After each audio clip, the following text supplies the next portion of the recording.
Good morning. See guys, I can get up in the morning. Only it's 2 in the morning. This glorious music is too loud right now. Yeah, it's gonna be a little bit quieter. Got me a coffee, turn on the stream. Let's see what's going on. I saw Creative Assembly has a list of video that we should probably watch, right?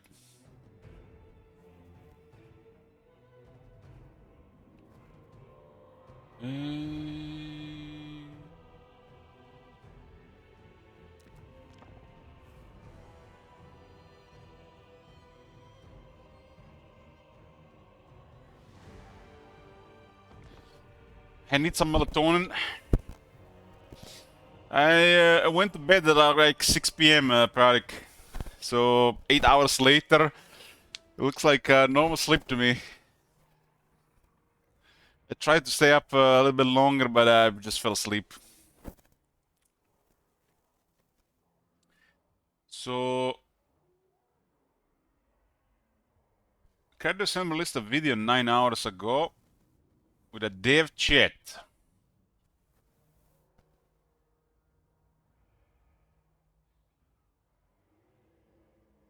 I'm waking up and drinking coffee, might as well watch, right? 22-minute video. Dev chat and all new DLC, patches and betas. What's next?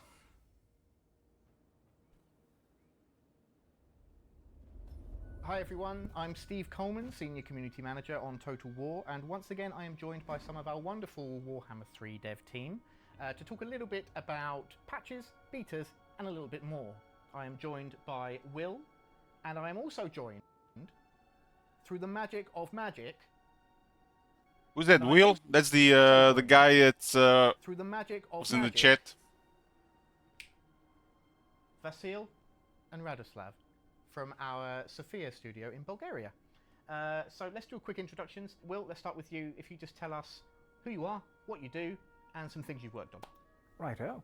I'm William Hockstad, and I'm a Warhammer 3 DLC designer. I worked at the company for 5-6 years roughly, working on mostly mainline DLC for Warhammer 3. Recently, my focus has been primarily on our patching efforts, the interim content, the .x patches. 5.3, 5.2, 6.1, which is hopefully in your hands by now. Is this guy perfectly still, or what? Maybe the picture is frozen. Those two look like bodyguards, not like developers. And making those extra bits of content to tide you over while you wait for our more major releases.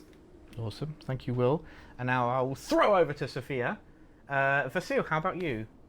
Hey, so my name is Vasil, and I've been working as a lead DLC designer over Warhammer DLC projects. And I've been with CA for a while now, for a few years back, and I'm very excited to join the Warhammer team. Thank you. And Rado, how about you?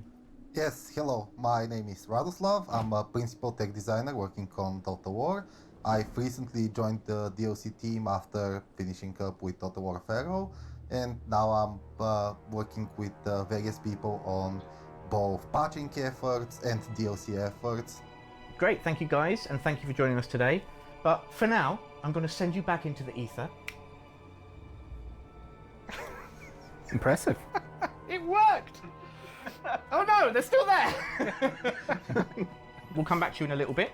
We're just going to chat with Will about the patches. So, patch 6.1 has just recently dropped for Warhammer 3, bringing with it some refreshes for Kislev, Tzeentch, and Grand Cathay, as well as some new units, because everybody loves free stuff, and the usual bug fixes and tweaks to the core game that always come with these patches.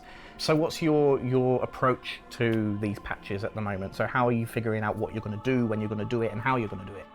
So right now, kind of the core of our strategy is something new to chew on. A new extra gubbin attached to something that already exists to give you a little bit more to play with. And how we arrive at what to do is primarily something that we figure out through the help of the PX team. That's the player experience team, whose job it is to go through all those conversations everywhere out there and distill that down into something digestible for us in design to read and go, we think we can solve this problem that lots of people are having. Or we see that a lot of people are happy about this thing and want to see more of it, or unhappy about this thing and want to see it improved. And those help inform us in a very qualitative way.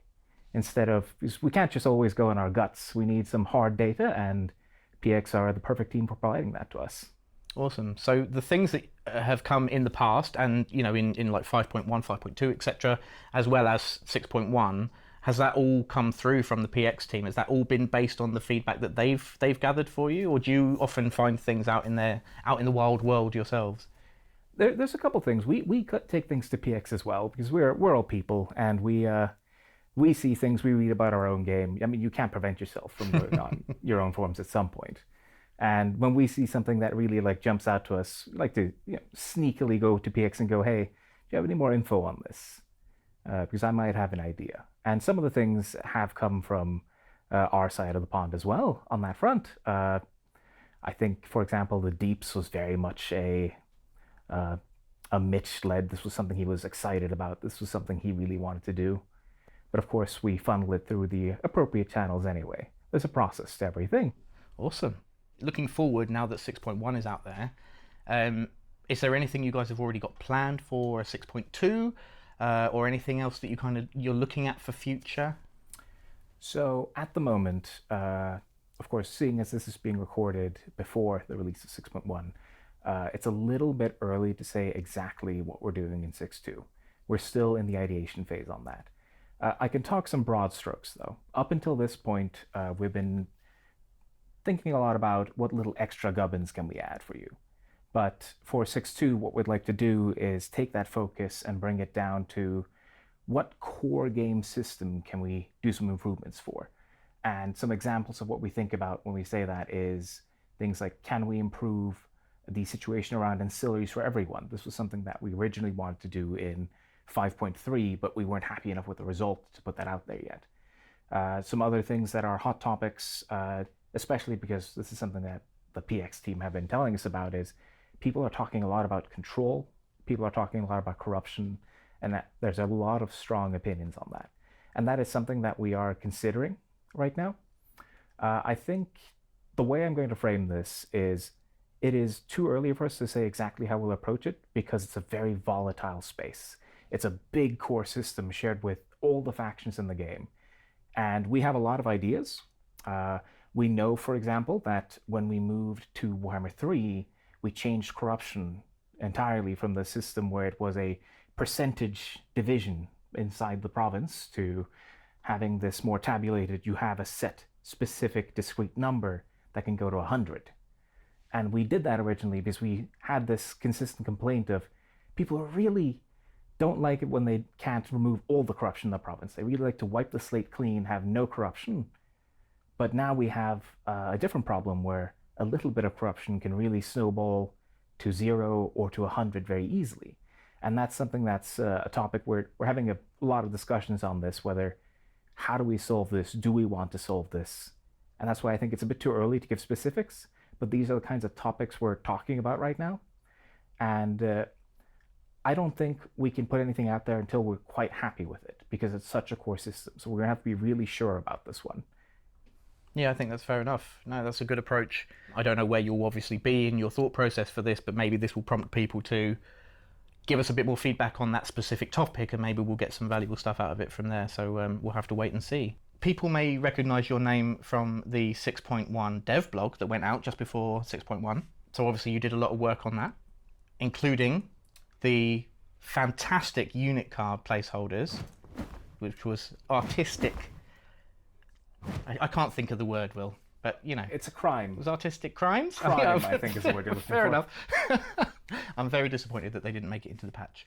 That aside, are there any kind of highlights from 6.1 or things that you particularly are proud of that you'd want to talk about? I think, yeah. So when we were concepting a lot of the work for 6.1, there was definitely one feature, I think, above all else, that kind of really got the mental juices flowing. It was when we were talking about how do we do atamans. And atamans, of course, are these provincial governors, and so they're meant to emphasize the power of interior Kislev. And as we went through a lot of different variations on what can an Ataman do, we came to this idea of what if an Ataman lets you take a settlement, left-click it, and then right-click an enemy army nearby and have the settlement attack the army. And this idea of having a settlement attack an army instead of an army attack a settlement, which is the usual Total War flow, just immediately everyone who was talking about this, eyes up. Like, that's an interesting idea. That's fun. And the moment we knew we had that, we couldn't stop chasing that dream, essentially. And it's a big technical challenge to achieve, but it was simply too interesting for us to let it go once we caught on to that idea. Thanks, Will. That's really awesome. From one round of big changes with the refreshes from 6.1 and the future in 6.2, to another side that we're actually working on, which is campaign AI changes. Now, we've just recently run a beta on Steam, which has actually just finished. We're looking at the feedback now. We have another one that's going to be coming up in the near future. And this has been headed up by Rado in Sofia. So I'm just going to bring him back. I didn't even have to click my fingers. I'm that good. But yes, Radoslav here has been heading up the project for this campaign AI beta. We've just finished one of the rounds of the beta and are looking at the feedback at the moment, and we do have another round coming in the near future. So if you missed out on the first one, don't fret. There will be another opportunity to try out some of these changes. So Rado, for those who haven't actually seen much about this campaign AI beta yet, what is this initiative? What's the kind of top level of what you are looking to do here? So the main goal of the beta this time around is to present the community with our latest efforts in addressing some of the more prevalent feedback around the campaign AI. Most of the changes are centered around the AI's passivity, and since the AI is a very fundamental part of the game and it feeds into a lot of different things like game difficulty and so on, we decided to kind of approach it a bit more cautiously, and we decided to go with the beta branch to not suddenly introduce this massive of a change to all users. Awesome. Yeah, that's good. A really good way to let the players kind of have their say, I suppose, in this process. Are there any highlights or any particular things within that beta that you want to call out that you're particularly excited about or proud of? So the highlight change of this beta has to do with the campaign AI's ability to recognize when it's being threatened by foreign forces. We discovered a rather fundamental issue with the way AI just looks at the world, and we found out that one of the rather fundamental assumptions of the AI around when it's being invaded and when hostile forces are present in its territory was just kind of wrong. And the AI was finding itself in situations where it thought it was being assaulted by enemy forces, when in reality all that was happening was foreign agents were just making incursions into the AI's territory, which caused it to fall into this rather defensive posture. AI agents, huh? Damn those invisible AI agents making the armies go AFK. And it started prioritizing, consolidating its forces, making Thanks, sure Gorgos. all its settlements are garrisoned, and this really robbed it of opportunities to, be aggressive and, do other things in the game. So, resolving this issue has been a real standout for us. Awesome. Can people expect quite a kind of big difference in how things play out as a result of this beta? Generally, the overall AI's behavior isn't that different. This tackles a particular set of circumstances where the AI really just completely focuses on defense, but the frequency of this behavior can vary wildly between campaigns. So I expect that in certain playthroughs, players will notice a very big difference, and in other playthroughs the difference might not be so large. This is something that we've struggled with a lot in the past with when it comes to working with the AI. Is there's such a huge variance in events, depending on what the player is doing, depending on what the hundreds of other factions are doing, and the AI's decision making is very complex and layered.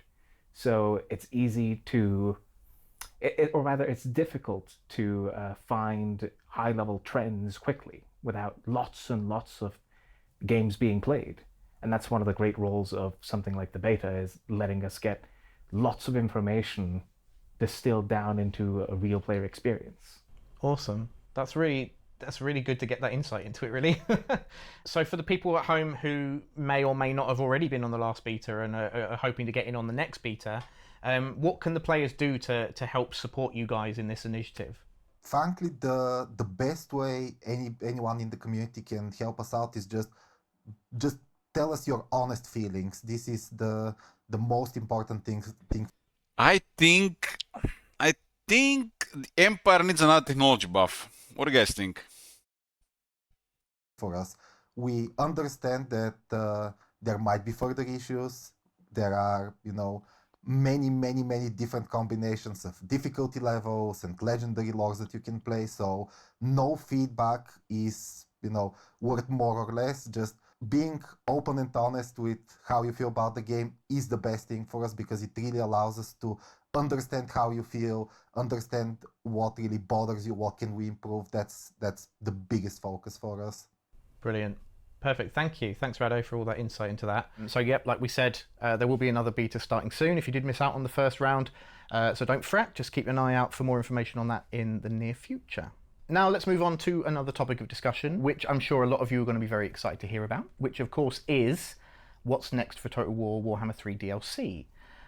So just like our previous DLCs that we've put out over the last couple of years, this will be another 3 Lord pack. But we're going to do things a bit differently now. We're not going to bombard you with all of this information, punch you in the face with it straight away with all of that info. So today we're going to reveal the first of the 3 factions, and Vasil's going to help me with that. So Vasil, what can you tell us about what's next for Total War? Before we go into the new stuff, so they're looking at reworking control, corruption, and hopefully not just the spread and the keep of corruption, but also the potency of corruption. The control part probably was around changing the devotion, because a lot of factions have just boring generic control. The penalties are nothing significant, and the positives are nothing really that significant either, and it's hard to... it's not really worth bothering with it. I think control should be something that we bother more with. Corruption should definitely be harder to deal with and more potent. They also hinted that they were working on the Ancillary since patch 5.3, but they were not happy with how it looked. So this is still under, work in progress.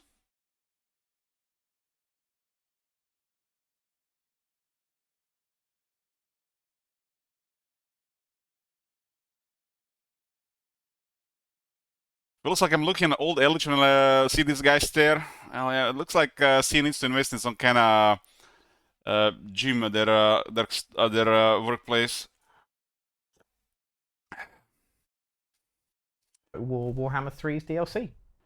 Actually, I'd be quite interested seeing people guess this online and observe their excitement as much as we're excited to develop it and later on release this DLC. Some guess right, some guess wrong. For the next DLC, we've prepared, as you mentioned, 3 Legendary Lords and also 1 free Legendary Lord. And the first one that we're going to reveal today, I'm guessing is 2 will be Slaanesh. D'Challa, the Denied One. Just a quick note, we mispronounced D'Challa's name throughout the rest of our interview, so instead of D'Challa, please imagine we are saying D'Challa. On with the show. Okay, so D'Challa for Slaanesh. That's our first Legendary Lord for the next DLC. What can you tell us about her? Who is she and how does she play? Yeah, so she's shrouded in mystery a little bit. She has been marked by Slaanesh, leaving her severely mutated, shedding her previous form. With her being right now a snake-like creature with many arms, and in each one holding a deadly sword, leaving devastation across the battlefield. She's gonna play much in the theme of Slaanesh, of speed and damage and destruction. So she's going to be able to quickly get in and out of battle, leaving bodies and devastation behind her. Also able to flank on the battlefield very efficiently, and in that sense, she's going to be a very versatile and deadly warrior. Interesting stuff. Can you give us a bit of insight into maybe a couple of units that will be coming in her roster, maybe how they fit into the lore there? As always, I think I'll keep the most interesting things for myself for now. but I can share a few units of the Slaaneshi roster. One of the units, it's called the Champion of Slaanesh. The Champion of Slaanesh looks very much like the T'Challa. He is a snake-like creature with also many hands, but not as many as she has. The Champions of Slaanesh are known to be one of the most fiercest chosen warriors for Slaanesh that deal a lot of damage and destruction, much similar to the T'Challa, but not in the same scale, of course. They have multiple hands, each hand armed with a weapon, a sword, and they will circle around the battlefield in support and deal a ton of damage wherever they go. So another unit that we're planning to introduce are the Pleasure Seekers. They're a demonic cavalry, which present a demonette on a demonic steed. The demonic steed will provide the necessary speed and additional power that the demonettes don't quite have right now, so they're going to be incredibly punchy in battle, going into encounters quick and leaving them as with the same speed, dealing a lot of damage in there. We only have the Seekers of Slaanesh, the Hard Seekers of Slaanesh. They're literally super fast, hard-hitting cavalry. Like one of the deadlier ones. Awake and moving into different places efficiently. They're going to be efficient in flanking, they're going to be efficient in charges, they're going to be an all-rounder, quick unit for people to enjoy. We're still not quite there with the implementation, as this video is recorded early, but we're expecting to see them in their full glory quite soon. So what more can you tell us about T'Challa's faction and the kind of associated faction mechanics?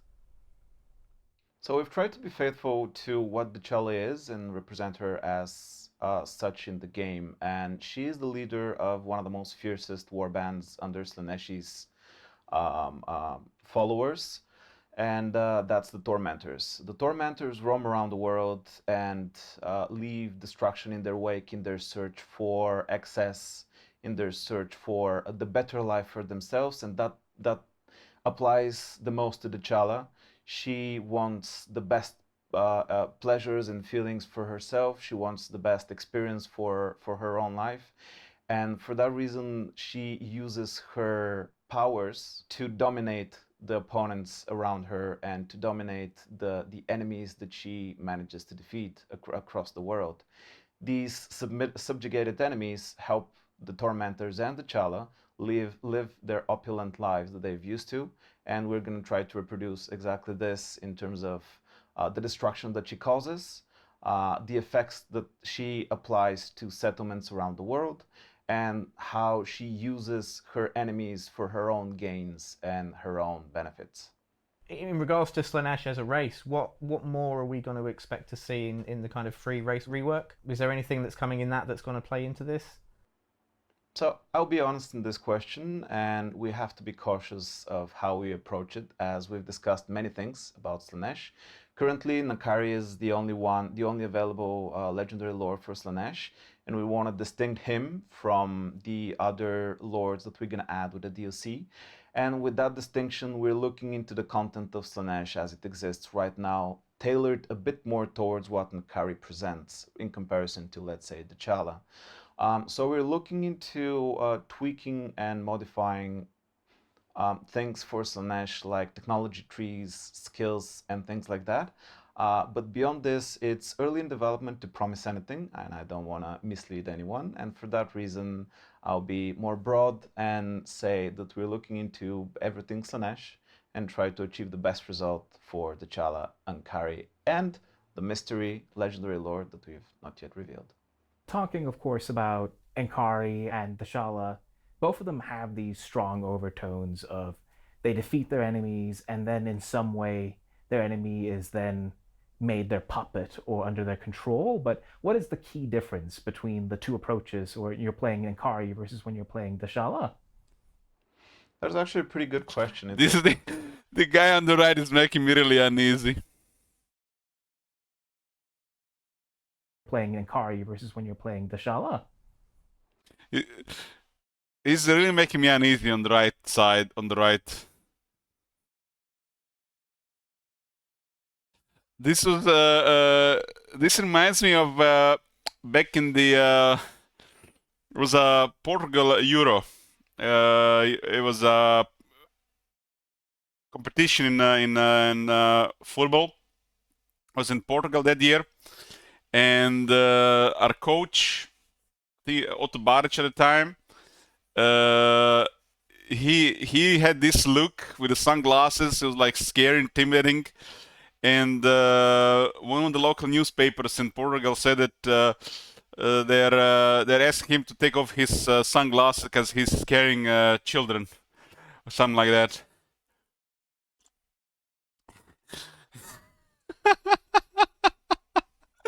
The face says, "Come play one more fucking time." I mean, he's there, almost like he's like this bodyguard presence, this guy on the right? He's the guy you want to bring with you to intimidate the opposition. That's actually a pretty good question. It's very much on point. They both indeed control their enemies in some form or fashion, although the difference here comes from where Nkari uses seduction. He uses his demonic influence in order to appeal to his victims. T'Challa is a bit more forceful. She dominates her victims with the help of an elixir of sorts, and we are going to represent that in her faction mechanic, as she's going to be using more forceful methods in order to use the people that she manages to enthrall, and rather than Nkari's softer, I guess, quotes unquote, methods that can be compared with. Nice. Good question. I'm going to have to rein you in a bit. You're going to steal my job. Awesome. Thank you, Vasil, for all that information. So there you have it. The first of your 3 new Legendary Lords coming in the next Total War Warhammer 3 DLC. We will be shining a light on the others in the future, so keep an eye out for more information. Do let us know who you think they could be in the comments, or head over to the CA community or Total War Discord, get involved in the discussion, and yeah, we'll see if any of you get it right. We're not going to tell you if you get it right. You're going to have to wait and find out. But I'm interested to see what you think.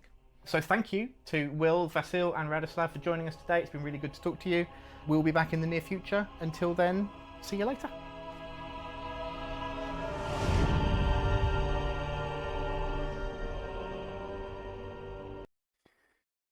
See you later.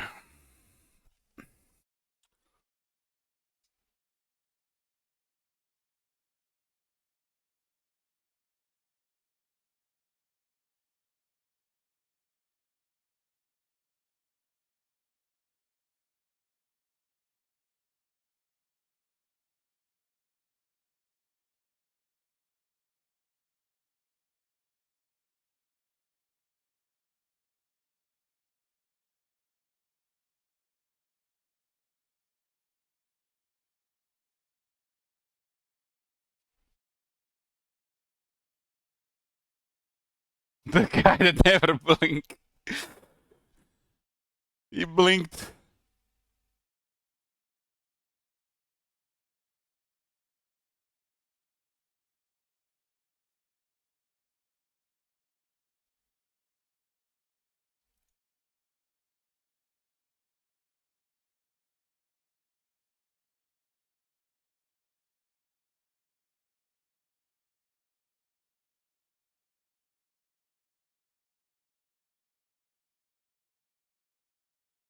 I like this dev chats.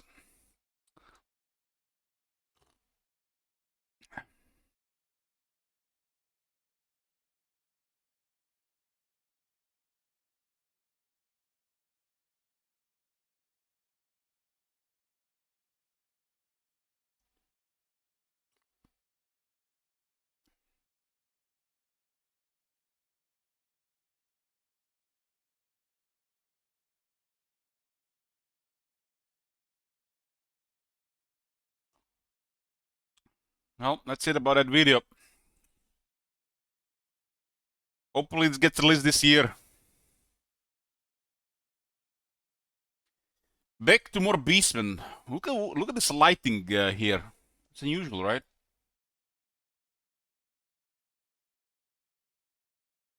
Ooh, we unlocked the Jebuslight Regiment Renown. Rank 26, Kazakh on turn 20. Kazakh is a crazy area to to build up.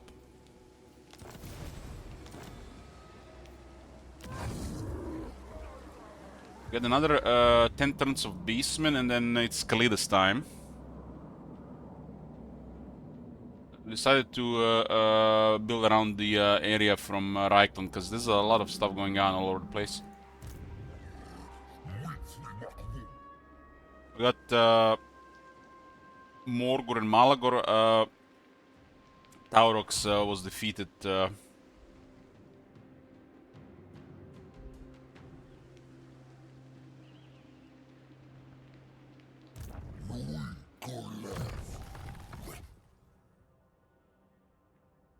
we got some defense now here. We could just go with more stuff here. Banquet of Flesh is really good.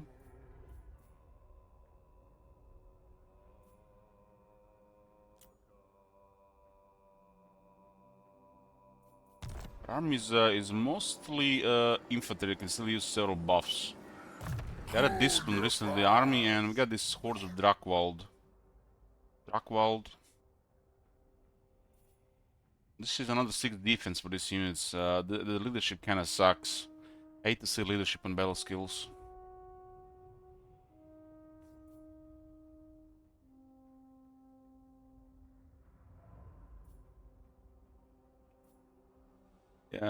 Kazakh has already Oracle Charge, which doesn't do much in a lot of cases. This is pointless. And he only has crazy armor, and this is pointless as well, because his Dark Mail adds another 30 armor in Malice, so doesn't do anything.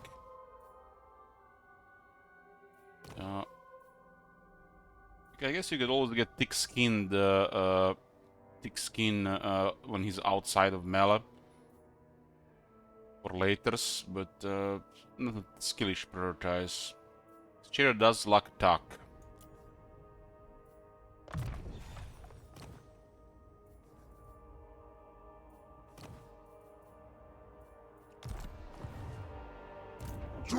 Mostly has overkill damage against infantry.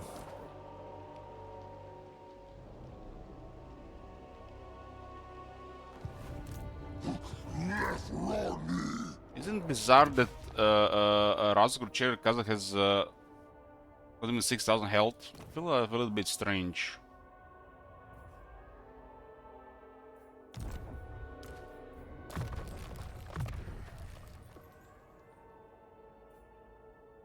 Alpha Beast is really strong for Kazakh's army. Really strong. That is overpowered. No, word overpowered block don't come really used lightly, but Alpha Beast is overpowered. Considering Kazdrak grants these units 10 anti-infantry and 10 charge bonus. They get Frenzy on top. And they have Stalk, and they got near perfect vigor through the fight. Makes Razgor's Warhounds and Harpies really good in Kazakh's army. Just like chef's kiss.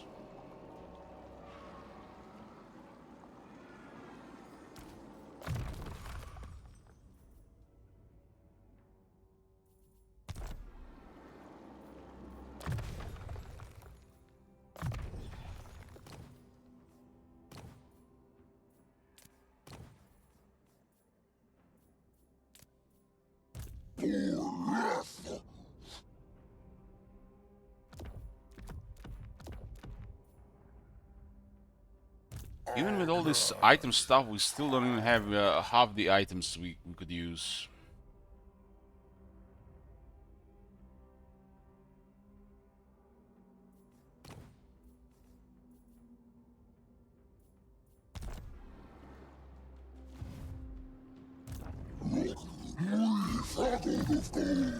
We'll be spreading from Reichland. Reichland is gonna be our main blood ground.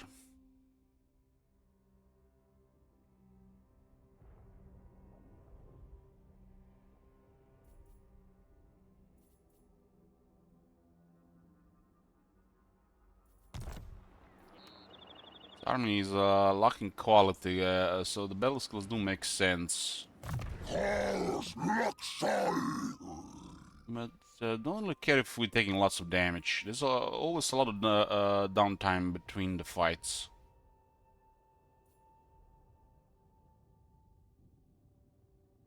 So with Blazed by Evil and Flare, there's a pretty high chance Beast will get additional gear.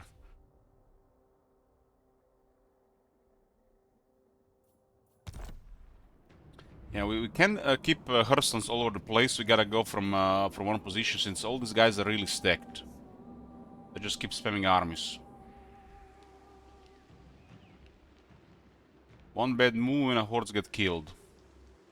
Really difficult to deal with the Legion Lord Horde, but these guys could easily get destroyed.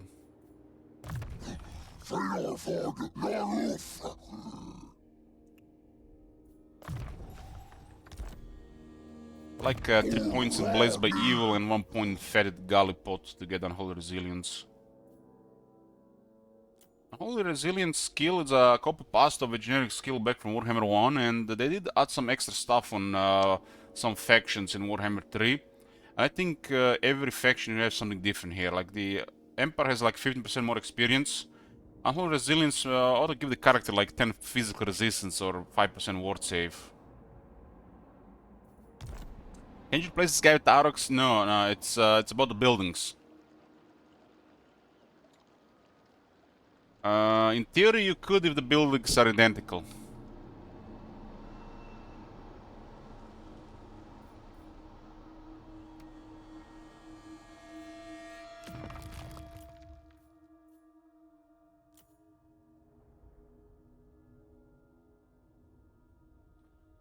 So we could get a fresh guy.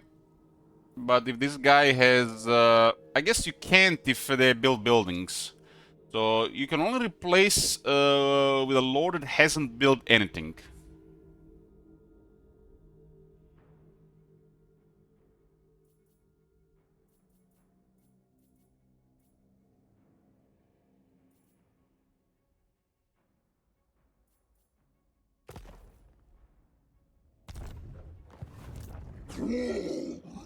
I see wisdom eludes you.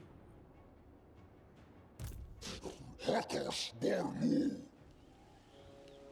really wish Ruination skill slot, maybe Children of Chaos, or maybe skill on top. They add about 25% rampage to the Beastman.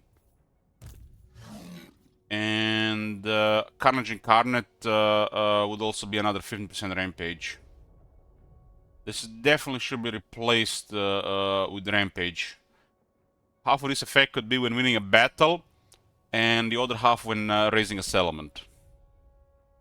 It is perfect fit. These skills are useless.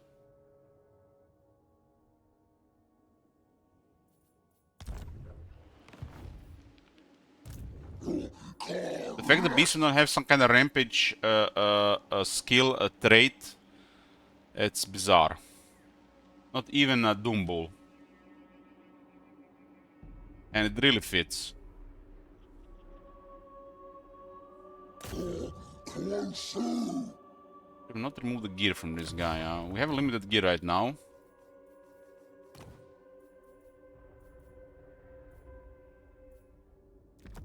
Too many characters.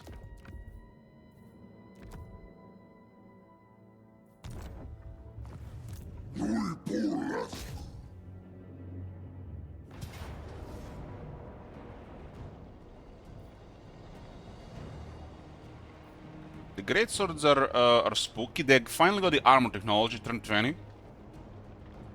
Armor technology is the best they can get.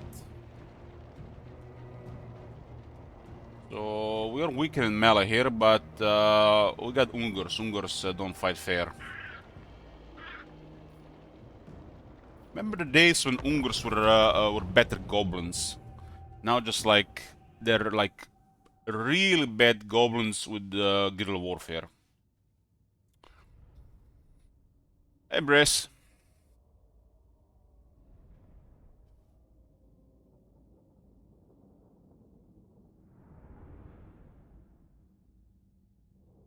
If this was Warhammer 1, this battle would not even be winnable.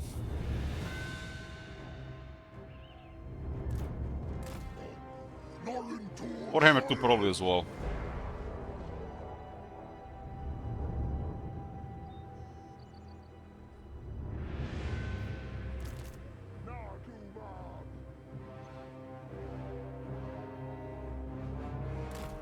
The range just shits on us here.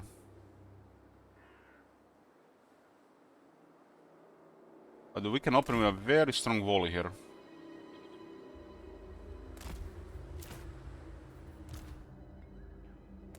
Ungors!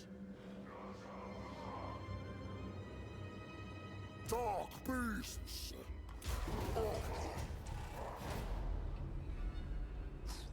Your sires!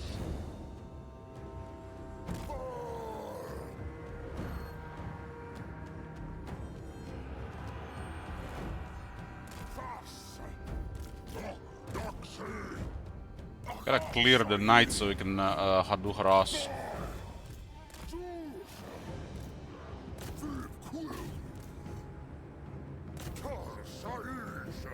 This guy's turn, they're gonna get murdered. Ungurus was the meta back when early melee with Beastman was almost impossible without some quality units. They do have extra armor now and extra missile resist, which make them really tough against Ungur Raiders. But these guys might rout if they don't charge. They're charging so they gain leadership, but they're not gonna last. They're about to break. Too much pressure.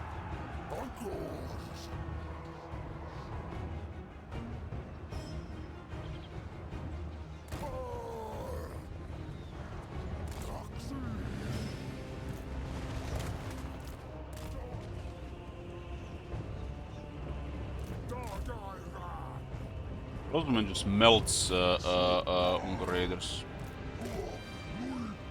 You know they could get Razor Standard?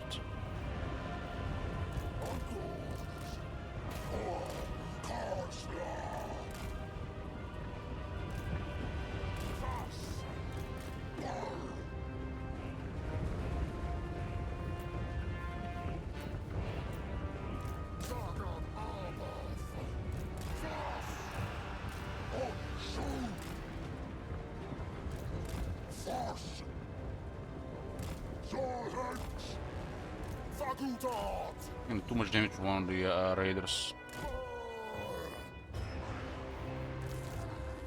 We'll get him into the forest so we get rid of the crossbows.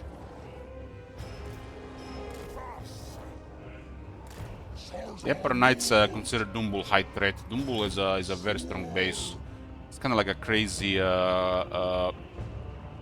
Kroxgor Ancient.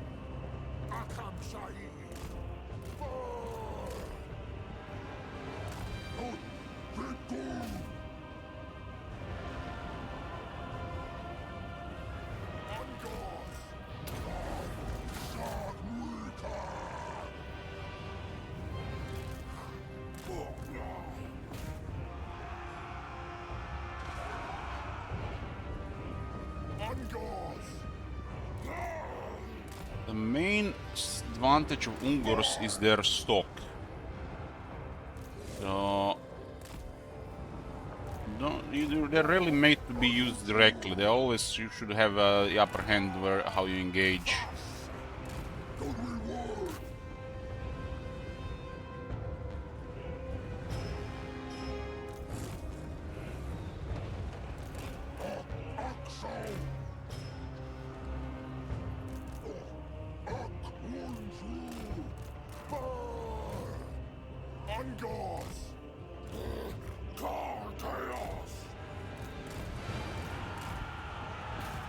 I gotta do the knights so they can't do anything about the warhounds.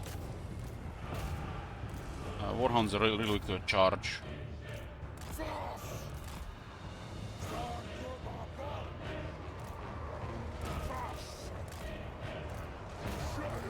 Leadership should hold. We do have some technologies.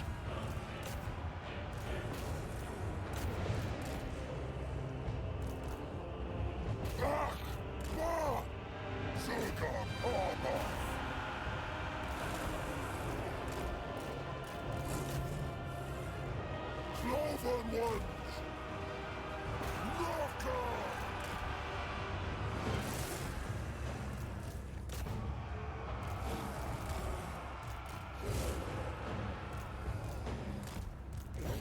Chaos good!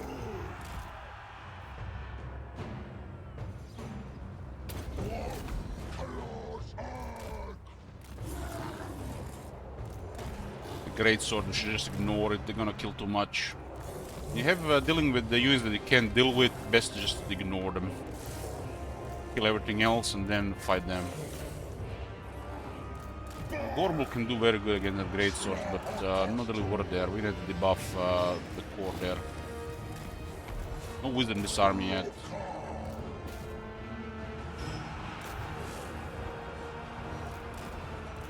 Fast!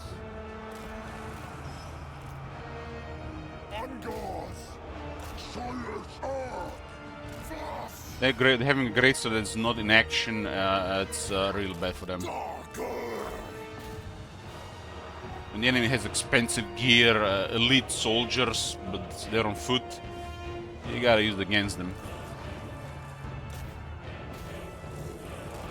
Fuck your quality and your training, we're not gonna fight you. Cloven ones! Angors! Oh, Cortez! Dark beast! We're gonna kill everybody that's not you, and then we're gonna kill you.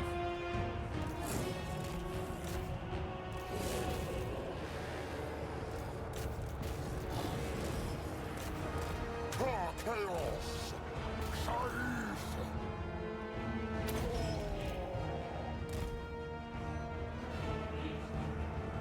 The technology for armor is really noticeable. It's better with the over already if they didn't have it. Angors!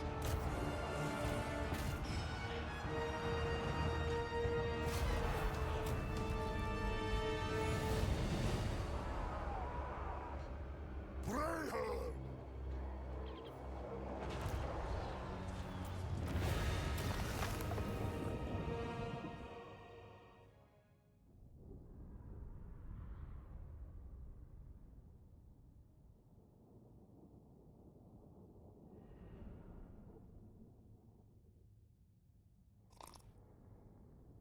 They're all dead. Settlement battles, they all get killed when you press end battle. It's a auto-resolve feature. Because there cannot be survivors in this type of battle.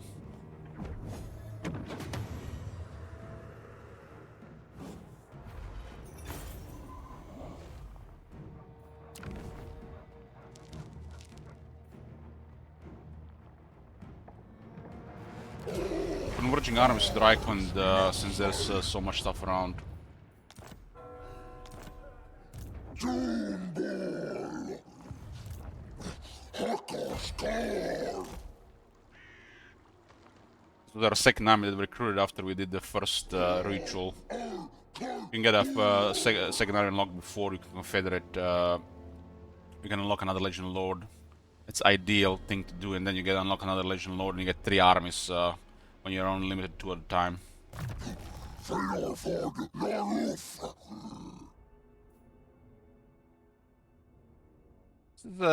Stuff like this is not bad, but I think duration should be at least 38 seconds. If not 42. And this one was fixed in Warhammer 2, but in Warhammer 3 we have the old value. This tells you that we're playing an older version of Warhammer 2. They made this one 45 in Warhammer 2, but it's still poor. Still poor. This should be something even better. It's just boring. Just add another 45 AP.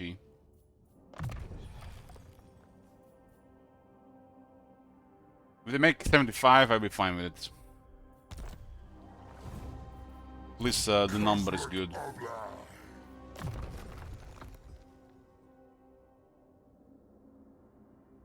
Dumble is not your esports lord. Dumble should be over the top. Dumble should be one of the stronger lords, right? I think you guys can agree that Dumble should be extra.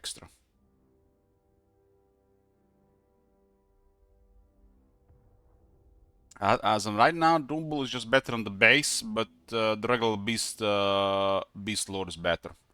Just because the Rezagot Chariot is so strong.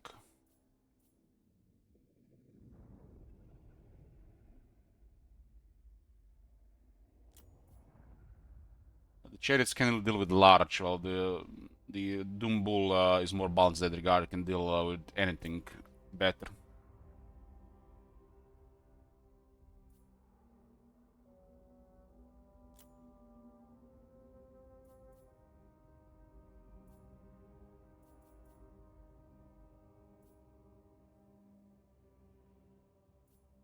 Hospital Dread Knight is actually better on the Beast than most other armies.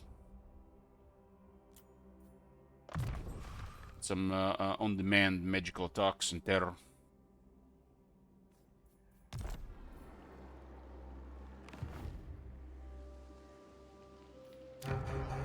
Right now, unlocked all the Legend Lords.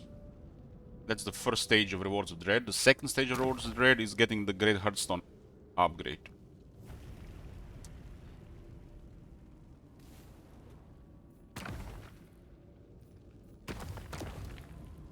We do have cheaper unit unlock with Khazrak, but there is nothing really worth unlocking here.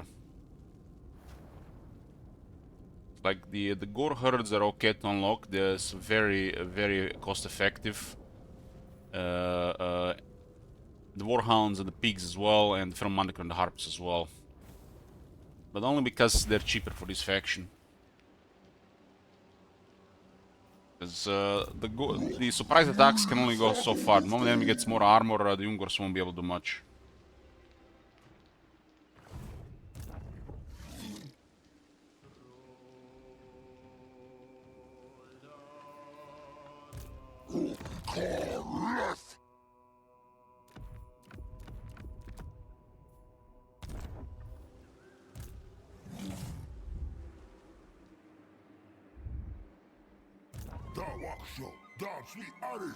Getting Dread right now is the most important thing.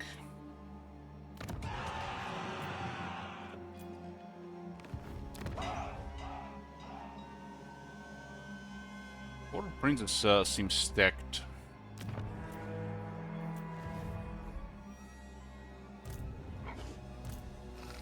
I'm gonna lose an entire turn if I hit Myrmidons, but we get experience.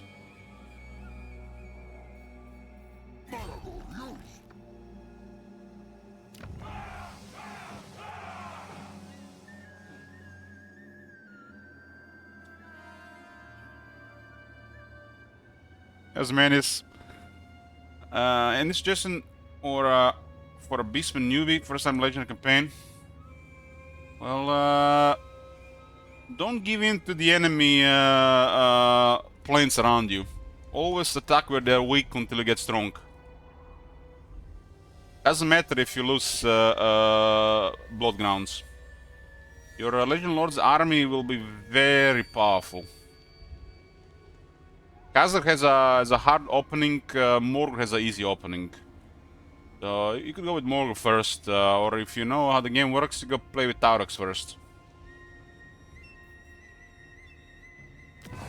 When you build the Blood Grounds, I recommend line of sight so you can see enemy movements. But don't give in to the enemy coming after you. If they come with too much against you and you can't really deal with it, either the lack of experience, just go away until you get more powerful.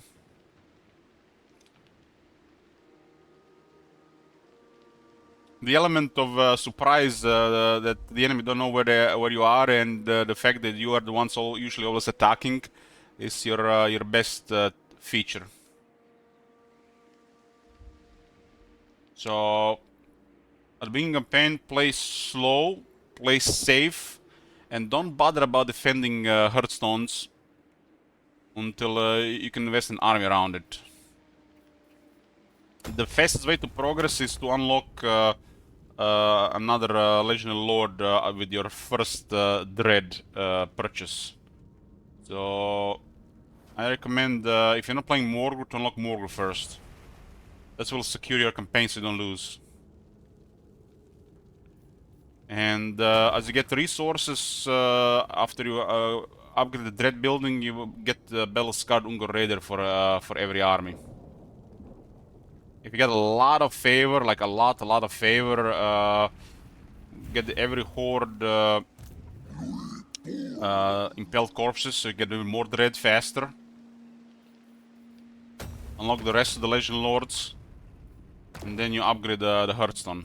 When the Hearthstone gets like this stage, you might be able to defend them at that point.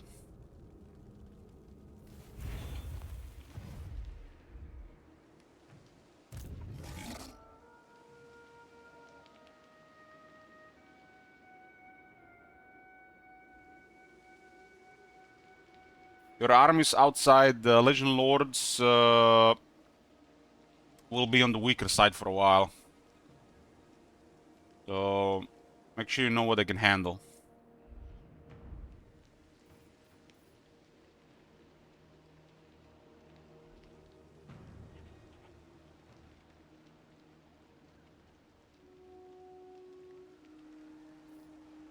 Such ignorance pains me.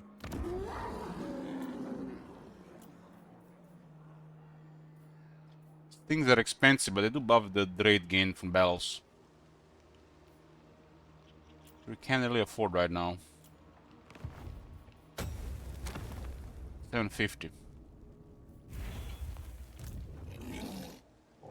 I'm not going to perform ritual on Aldorf. We're just gonna create devastation here for now, until Morgul and Malagor arrive. A dragon does not forget, and Xiaoming does not forgive.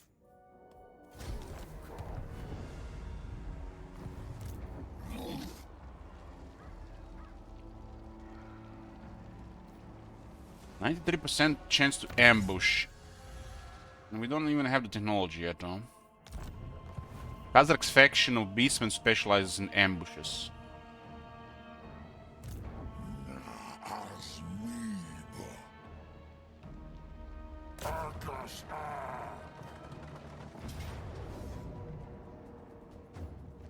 This is still, I forgot to quick items again, but this is still, I feel like too much damage, but Autosol kills all of them.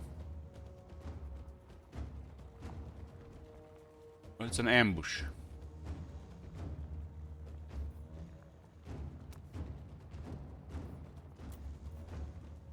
I think we'll take it because they're all dead. Even take a little bit extra damage, why not? In an ambush, I guess it's possible to kill them all. It is possible to kill them all in an ambush. They have no large units. We have some faster units, but I think auto is fine here.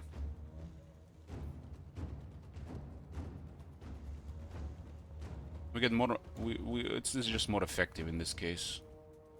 Yeah, that's acceptable losses.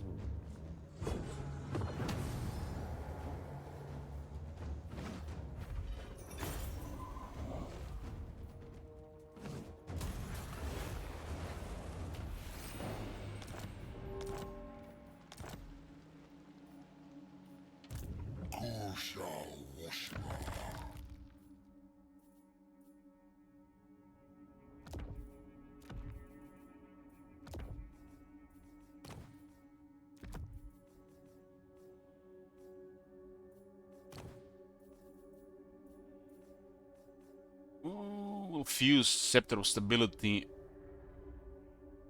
I guess these are okay items. These are not horrible items. We're gonna keep those. We will lack currently items.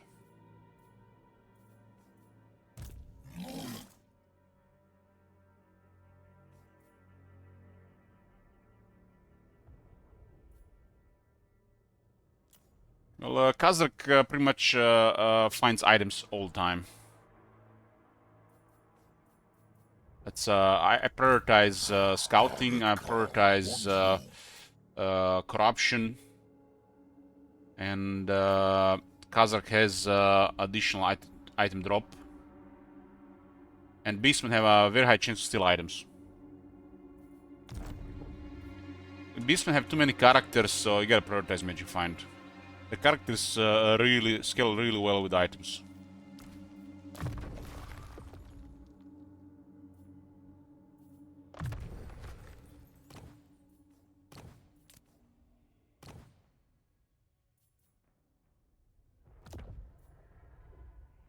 Doak og Az. Yar.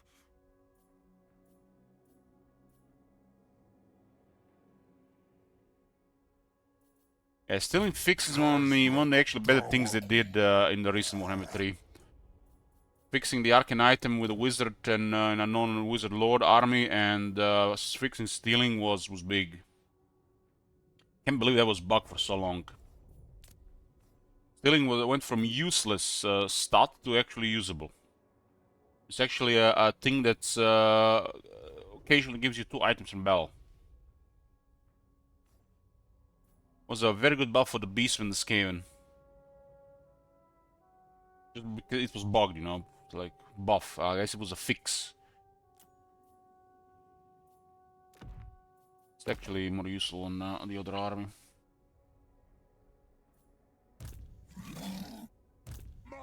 This is a really solid on a new army.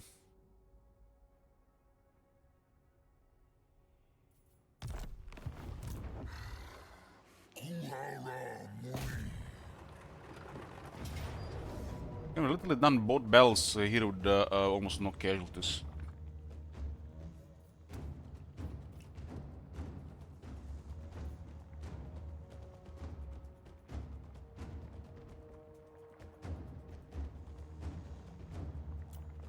Kazrak is in an area where it's very dense. So if you know what you're doing and if you greedy, you can get out of control. As long as you are successful, of course.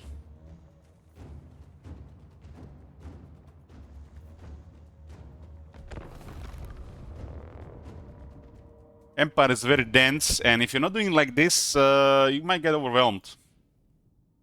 Especially as a new player. But for a knowledgeable player, the Beastmen are very powerful and very easy. The most dangerous thing is always Fog of War. But if you don't use heroes in the armies, Beastmen have 0 threats, really, they just dominate.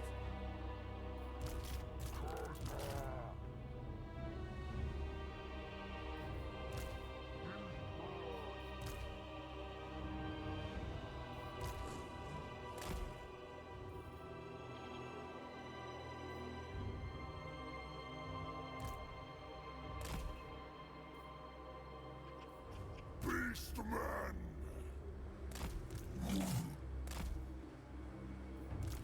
Chaos.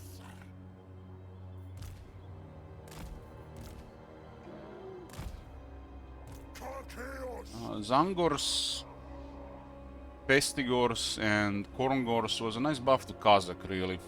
These units being included in the game. A shame that they were not costed appropriately. They're too expensive for what they are, and regular Gors are better to unlock.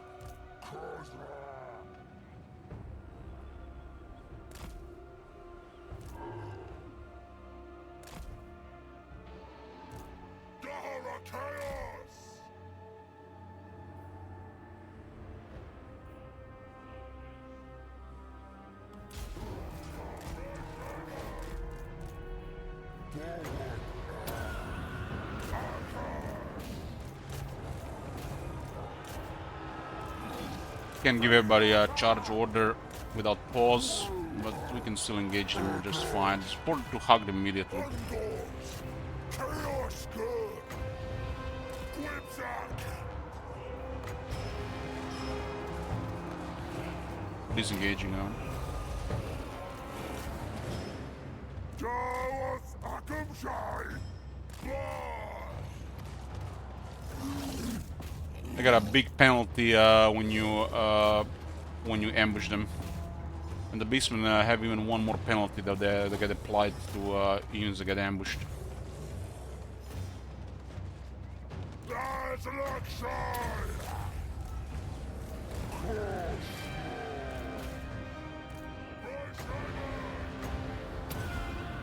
It's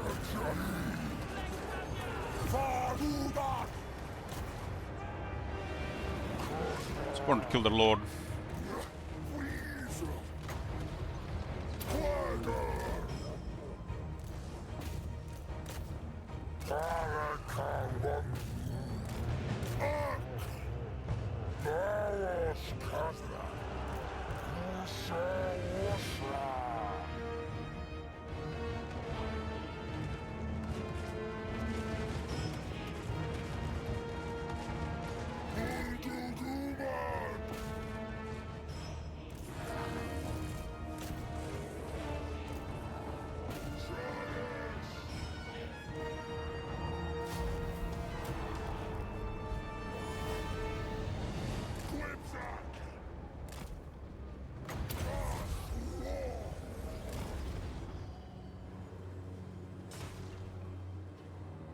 Well, Beastmen are primarily a melee faction. Missiles are support. Usually, if you have to go missiles with factions that prioritize, that are primarily melee factions, is usually the armies of lower quality. When you need to take that advantage. But this is a faction that dominates in melee. They do have everything for it. They have some of the top vigor of all the factions, and it's the strongest melee thing. Basically, how fast they get tired. That's the strongest melee stat. And Khazrak has some of the best vigor of any army. And if you have more melee units and fewer range, you always outnumber the enemy. And if they cannot really match your vigor or numbers, you just have a massive advantage. Using range units for situational stuff, you lose the number advantage.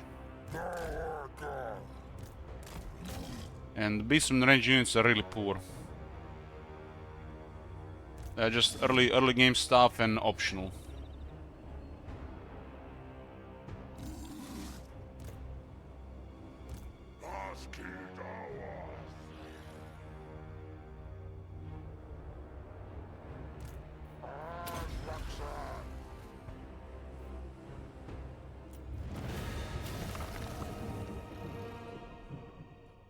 Beastmen also have a attribute that grants them more speed, attack, and charge, and this doesn't benefit them in range at all.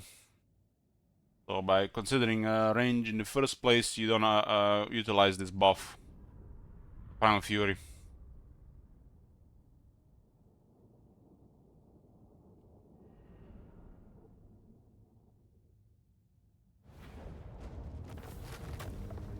The increase in quality, even the Centigors throwing axes and the Cygors don't really support the way the Beastmen fight.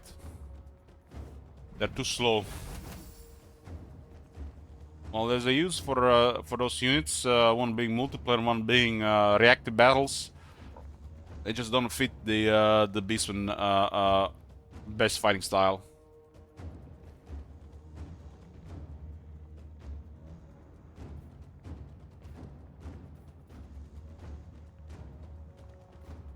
So as the Beastmen, you want to be very proactive on the battlefield.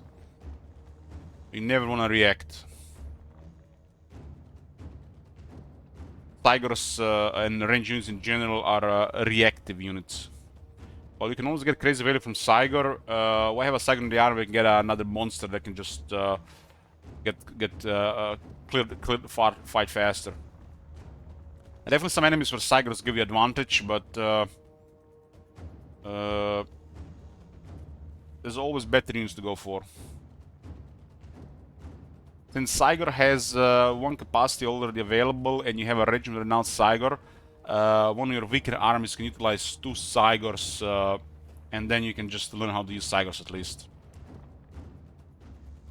Otherwise, other than that, you should not really be using Cygors. Unless you want to.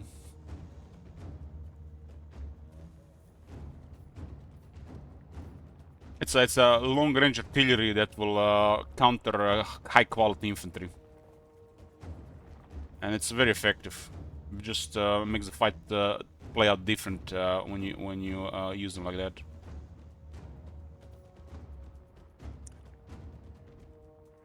It could fit in an army with Morgur and Malagor, but it doesn't fit with the Khazar Taurox, if you ask me. Like I said, you got 2 of them without unlocking more, and you should utilize those 2 in a weaker army. They will carry an army.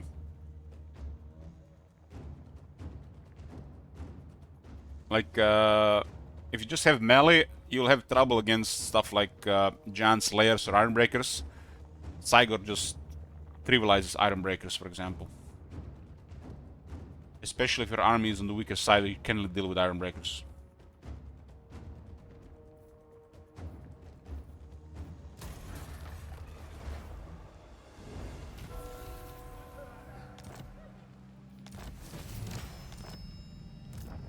Every battle item. I love that.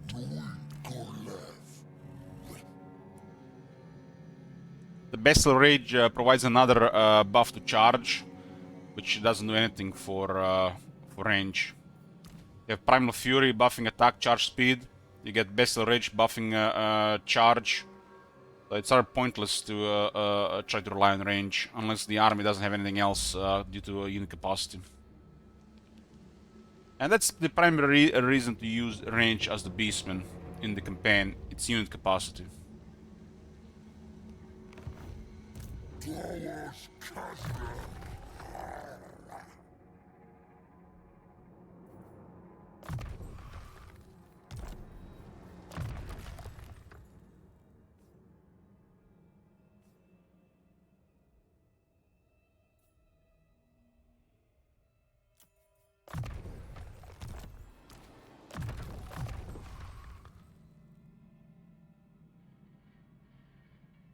Should also give a spread corruption to Gorbul.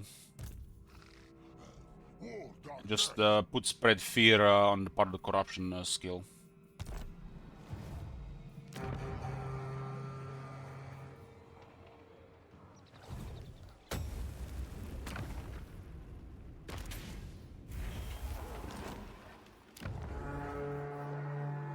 Tier 3 is very good. We get access to do good stuff.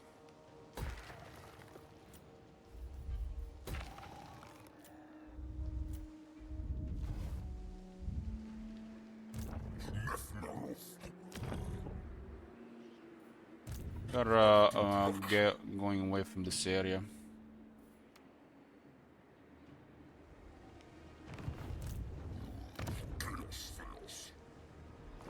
Try to complete a ritual here.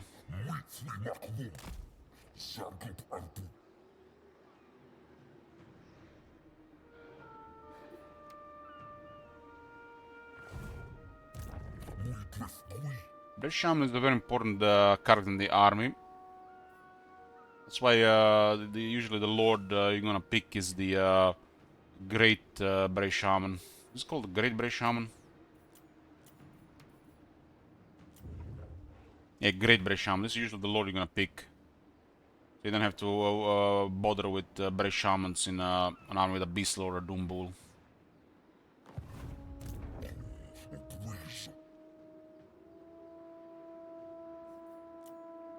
You can put the Warburgland Broodmother in this army. It's a very strong unit.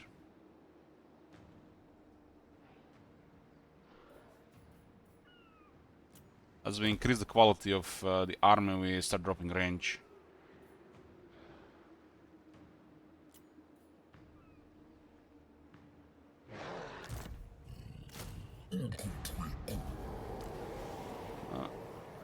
Morgur has Abstraction of Zinch, and Jebuslight goes under it, which makes the Jebuslight have higher defense, damage, and stronger Aura of Madness. Which makes the Jebuslight extra in this army. It also fits Morgur's armor really well.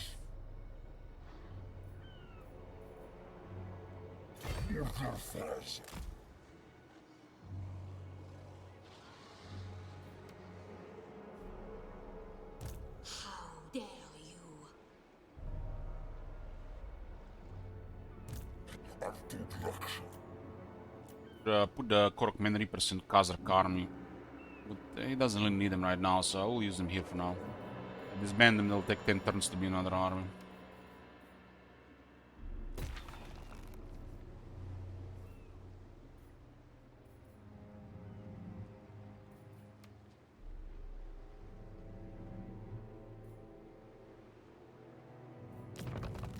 We're gonna use armor more than anybody here, so keep that one there.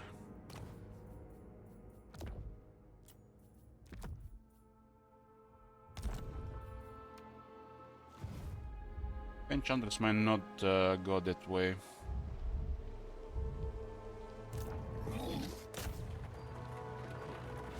Hey Matt, good morning.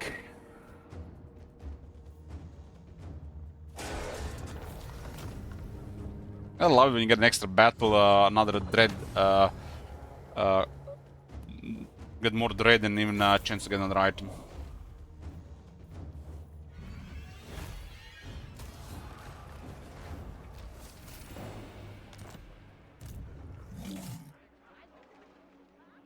Leave me be.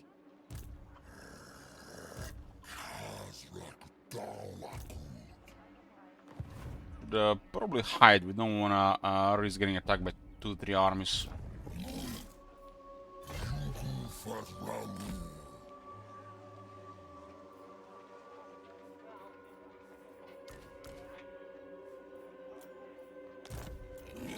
Yeah, the Blackhorn Ravagers here. Gors are extra in Kazakh's army.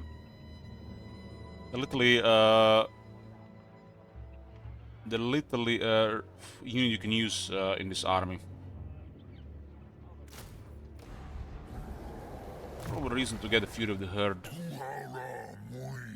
I'm decided on the battle skills, but there's a couple of really good veteran battle skills.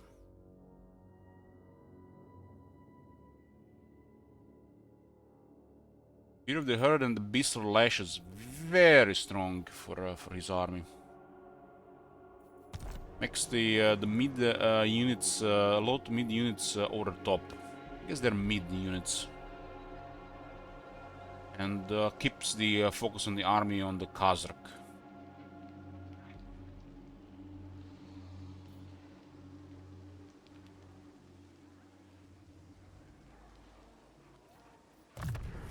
Target car 1 through. Did you buy the game? I did. That one was something else, Matt. So unusual compared to the stuff.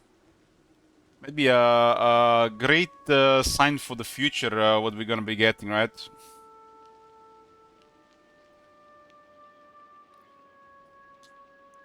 That one is hard to fap to though. It's like makes me feel bad half the time. Maybe it really is not for men. Like Scorn said.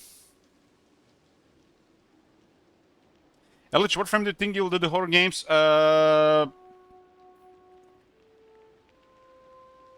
We're definitely doing one this weekend.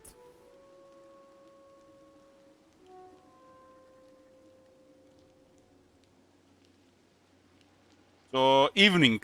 If we're gonna start any of them, St. Isaac is gonna be around 7 PM.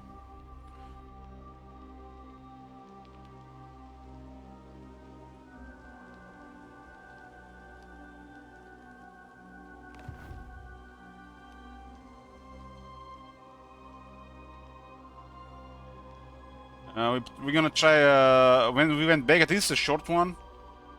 And this is a new one, new game, and I'm looking forward to this one.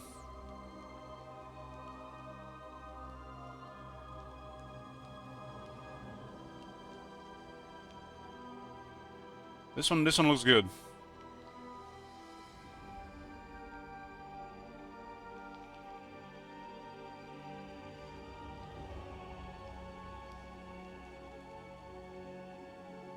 I linked it in the Maris dungeon, Victor. 2 days ago.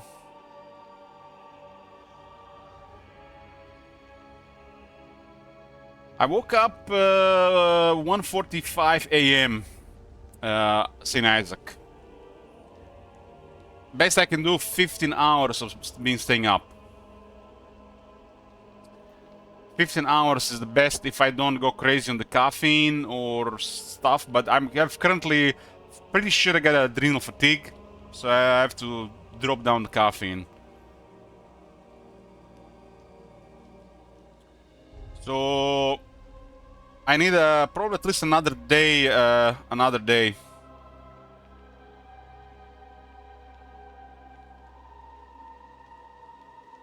So St. Isaac, I went to bed after like 14 hours yesterday, and I fell asleep easy, and I slept for 8 hours. Even after that 18 hours day in bed. I think I have adrenal fatigue. It's probably adrenal combo adrenal fatigue and low depression for spending that much time in the bed. I've been drinking 2-3 coffees and several teas a day.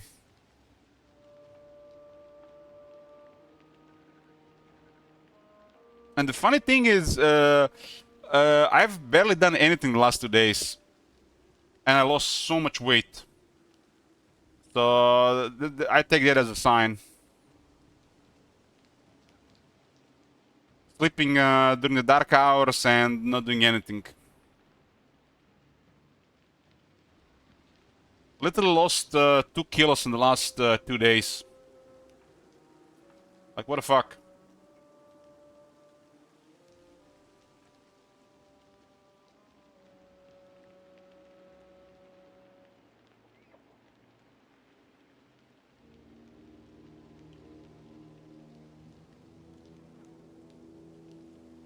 I'm gonna lower the caffeine and sleep more during the dark hours. I'm gonna try my best for at least 2 weeks.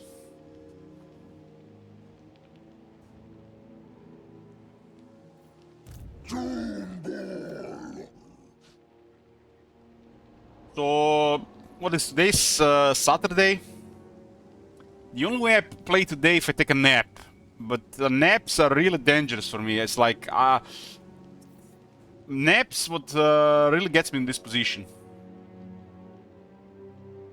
Sometimes I take a nap and then I don't go to sleep for 24 hours. I can't fall asleep for you know, it's like I had literally a sleep, and then the next time I sleep too long, and it's in the wrong hours. I struggled with this half my life. Hard to fall asleep and hard to get out of bed.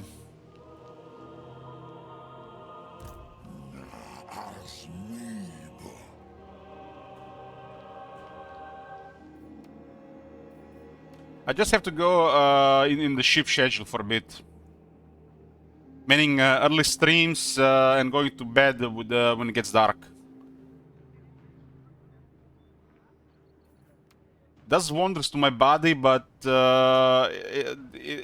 you lose like 4 hours of possible prime streamed hours. But my stream has been suffering crazy lately because of this messed up sleep as well. But yeah, at the moment I'm up past 10 p.m. and I'm going to bed before midnight. We're gonna do the game St. Isaac. It's soon. It's soon. It should be within the next 4 days.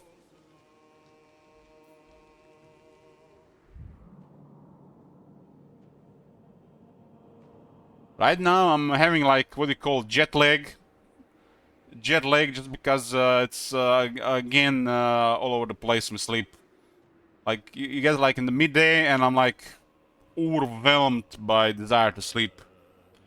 I'm only been being up for like 12 hours. Father.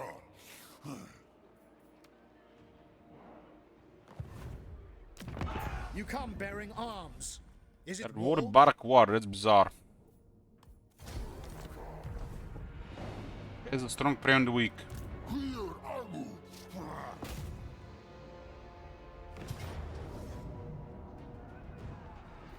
I noticed lately the caffeine doesn't help that much. I maybe get like 2 more hours. And then when I go to bed and I actually fall asleep, I lose 1 hour trying to fall asleep, and then I lose probably another 2 hours staying longer in bed. So fuck coffee, man, in those moments. Just makes things worse. I get 2 extra hours, but I lose 3.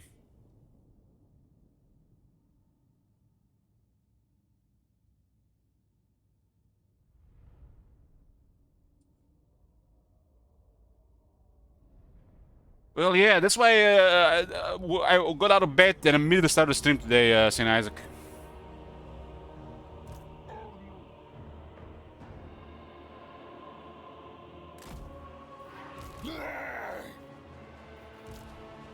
Undoors.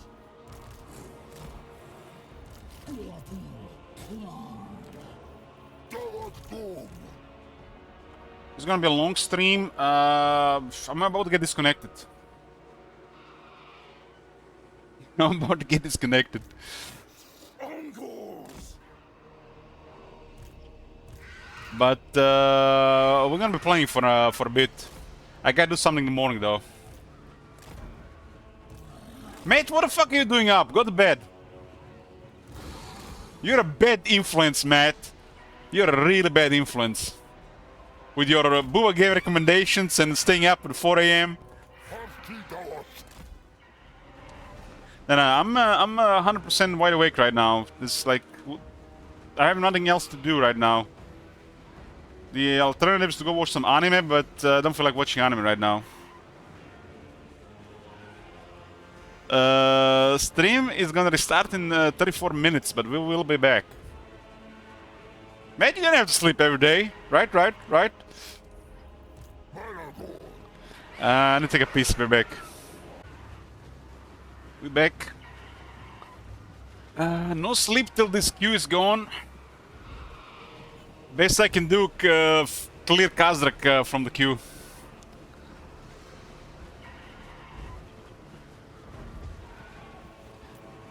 Surely nobody's gonna add more Kazakh though.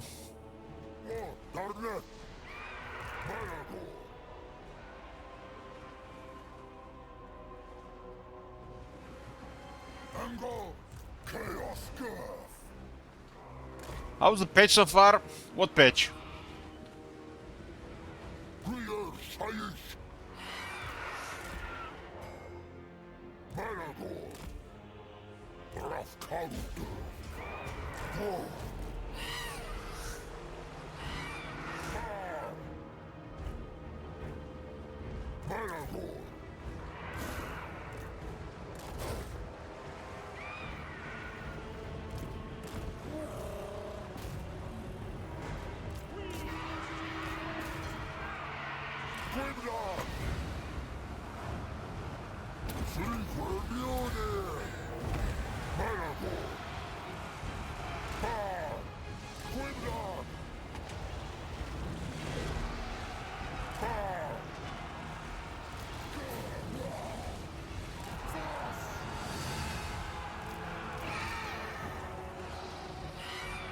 Patch is nothing special. I felt like I haven't released anything really. That's how it feels.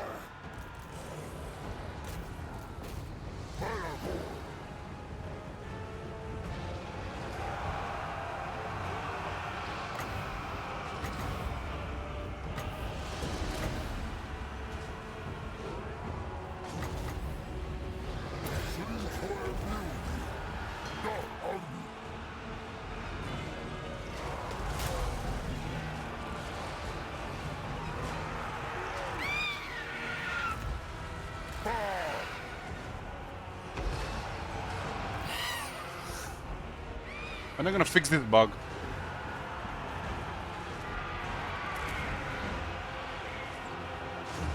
I've been playing Warhammer 3 for 3 years.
This patch 6.1 is basically just another hot fix for the Shadows of Change. That's like the third iteration now.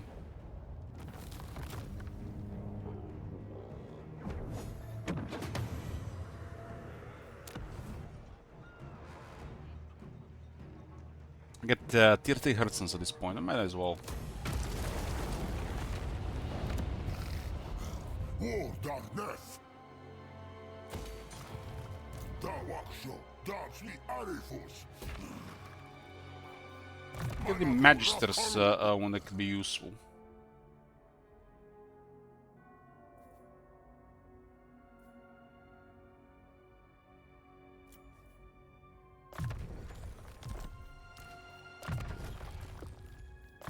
Getting Voodoo here, plus 10. Akam Shami Dawas.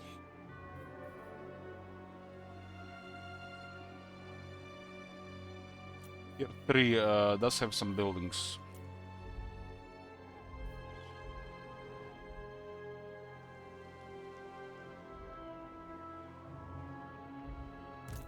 Nefnaroth.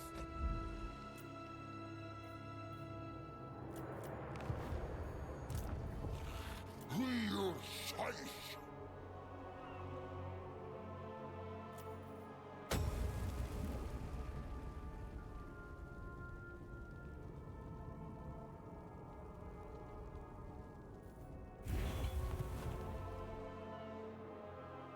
Ready.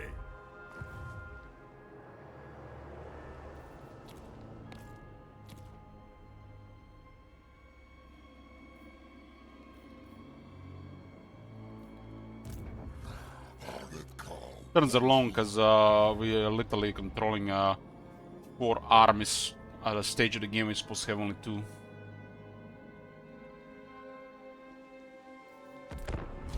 With this faction.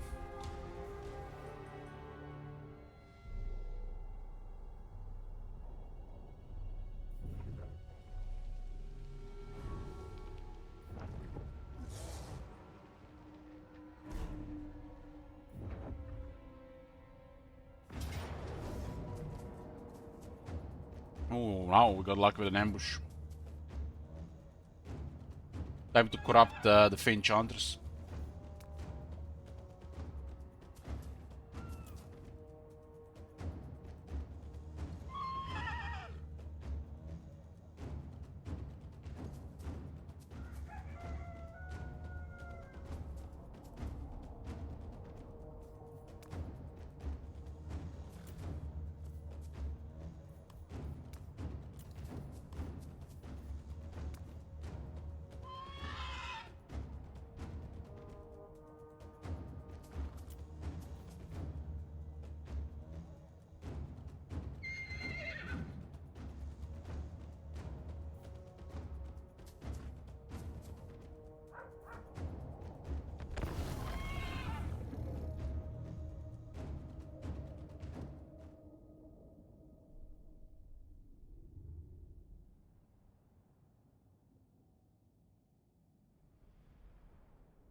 Ambush on this army is pretty sweet.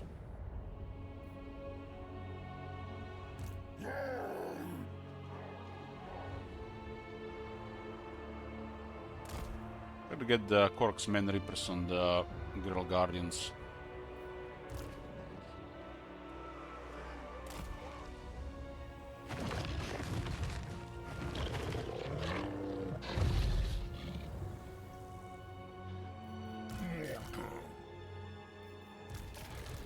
Cloven Wands.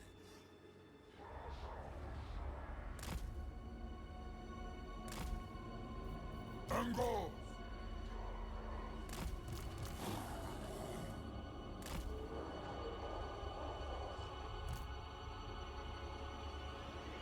Mortar. Angles. Fantigo. Darker. Greyhound. Angles.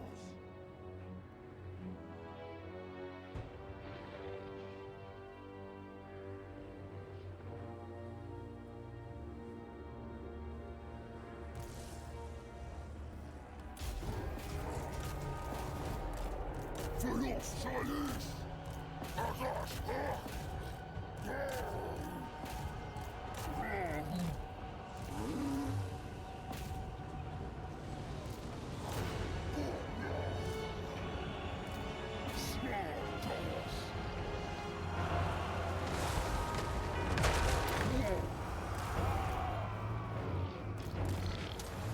Uncles! Fast! Dark eyes! Luxor Hack! Call chaos! The Tower! The Tower! Beastmen! Chaos Blue! Angars!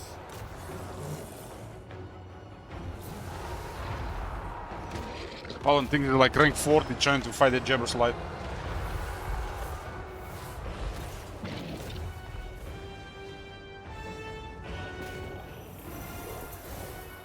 Santigo!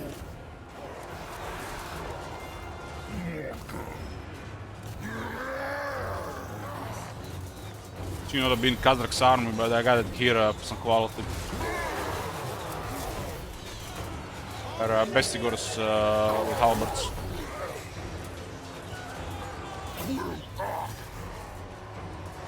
Ango! Sarusra!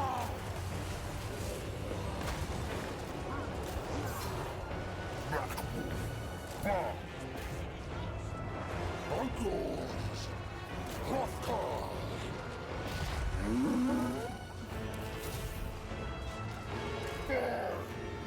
Dog beast!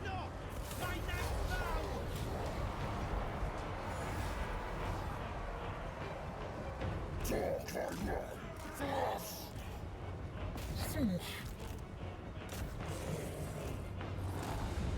Akashka!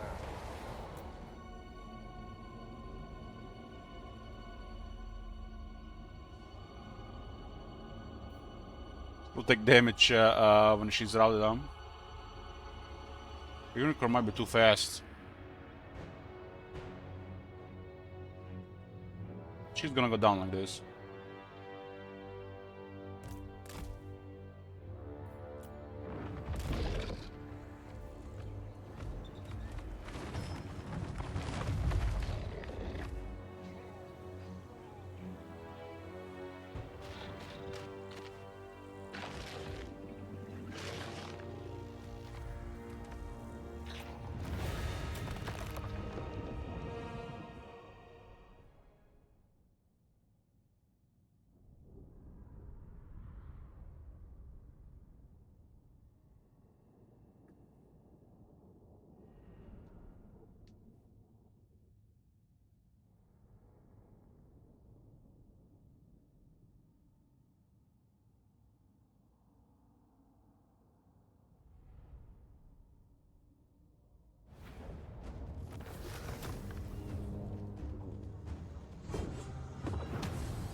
Another Gibless armor. It's pretty good for Morgul.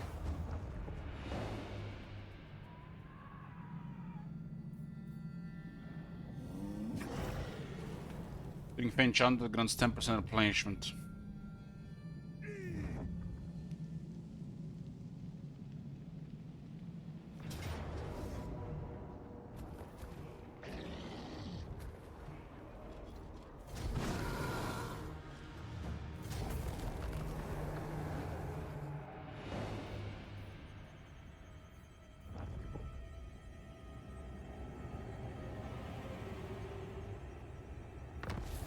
Sending all the armies to Reikland's Hearthstone.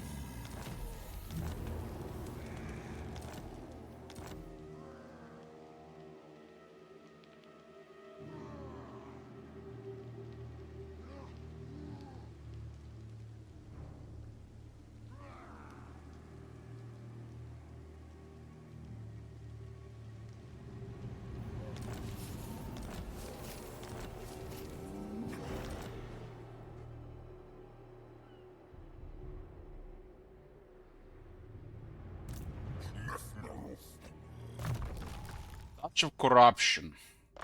An already a Morris engine unit.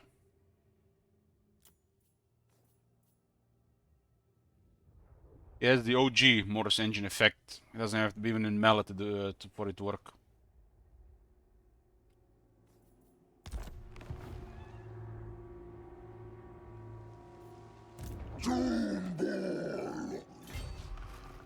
By Sigma, no! Kozlek Aktar Gzuf.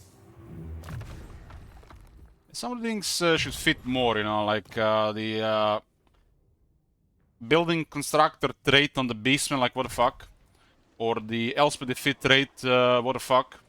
Or Manfred's defeat trait on Tomb Kings or the Vampire Counts, what the fuck. Just lazy stuff.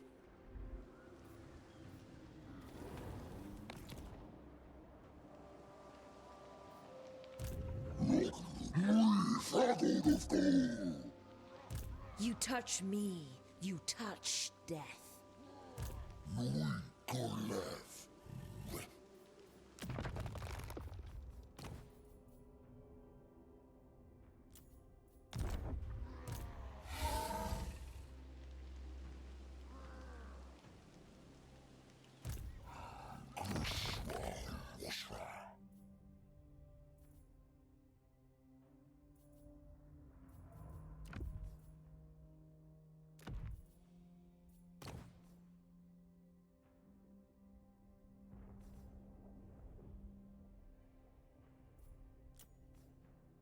A very high chance to let item. Might maybe even be kept. Might be even kept. A very good devastation here as well.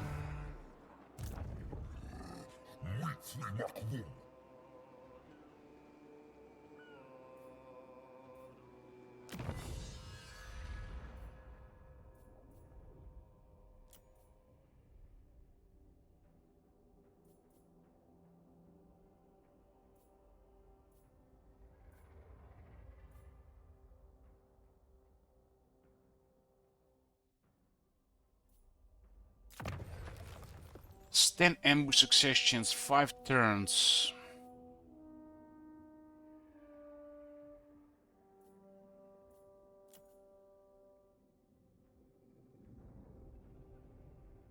Can you believe this thing here doesn't even have a hero success chance?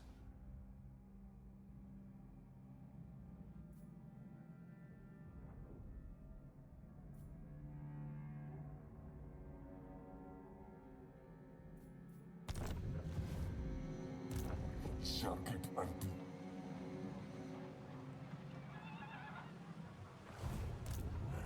Dirkless.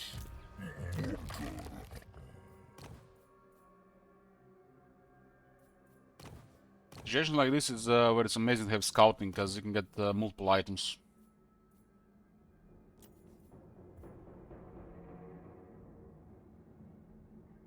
Malago, Rafkarud. Oh, Katana is just not good enough. Should be a more rare item with better stuff.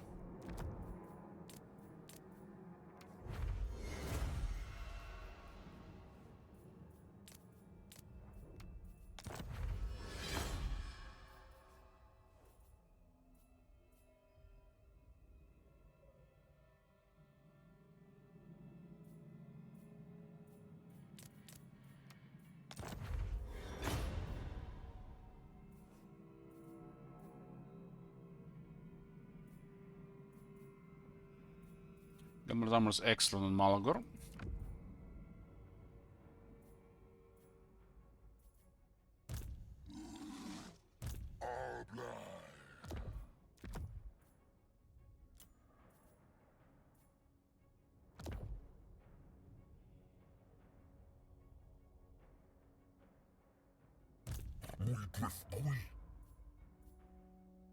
Hunting Spear.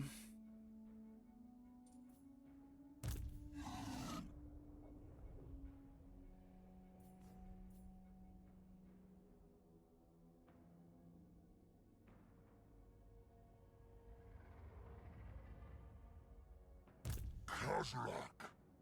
Kozlek Oblai. Kozlek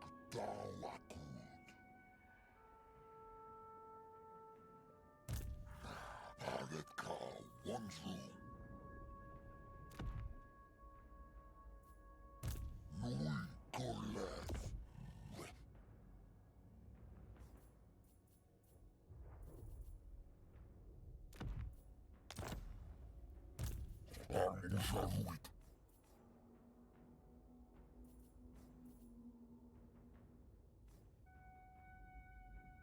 Towers Kazrak.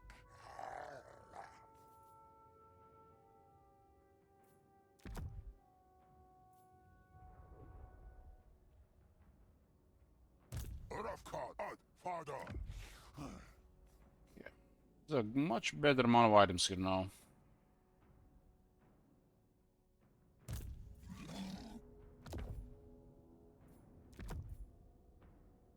Still a lot of items for this turn, but I also have all these little characters head.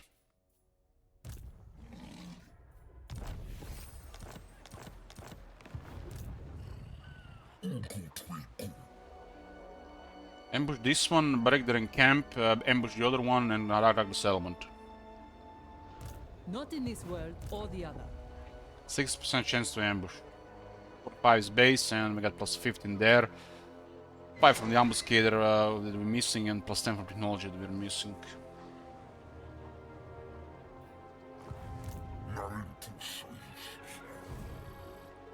I must keep Still my got multiple holy battles vow. here, even though No. they ambush this one.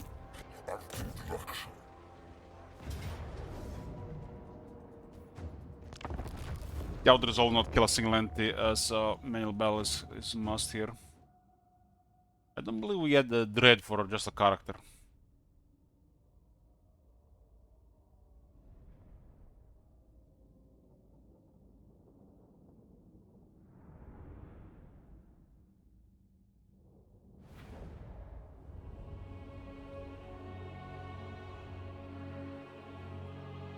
$25 armor. That silk dress have more armor than Malagor. Chaos. Sentigors. Nagumab. Angor. Zagab Allah.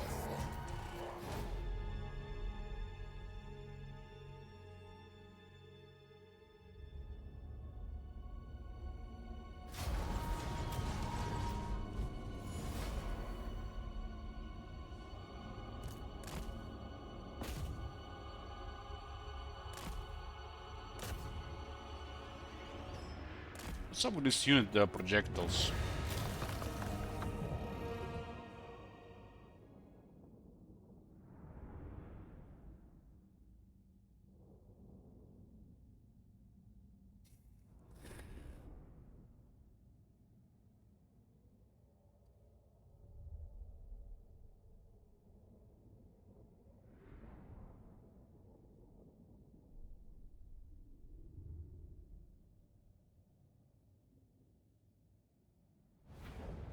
I'll get the dread. It's not possible option for this is just a lord. The army had to disengage, so they lost the camp.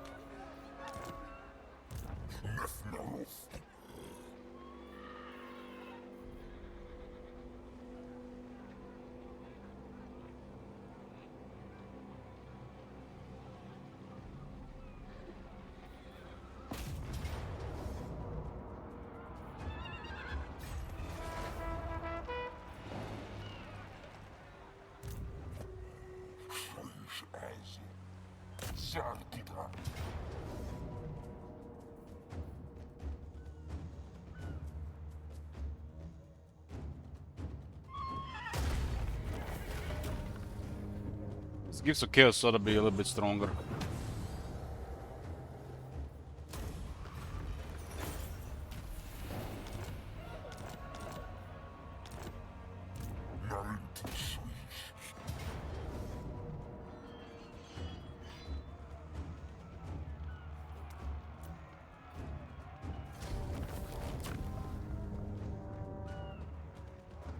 What's up with that you can raise horizon anywhere now? Is it like a new thing now? Or they broke this shit?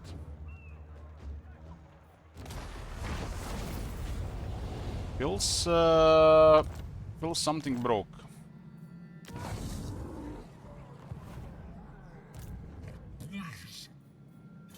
Or maybe it's a new feature.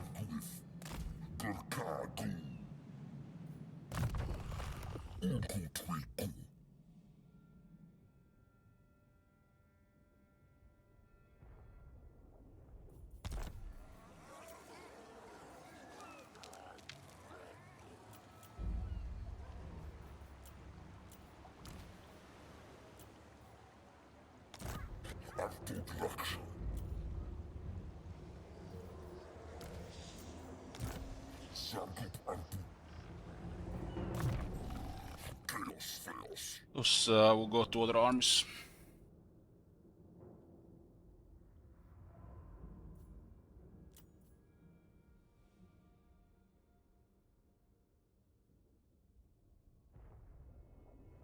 This is utterly useless to Morgul.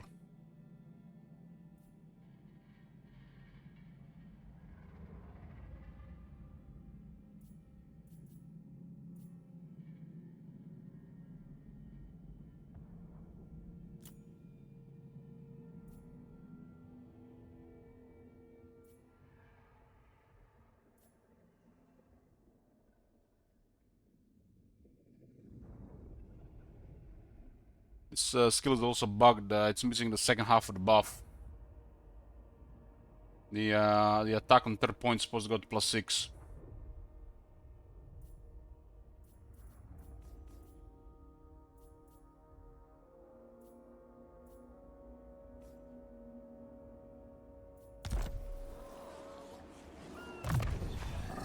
Meet me, Macboom.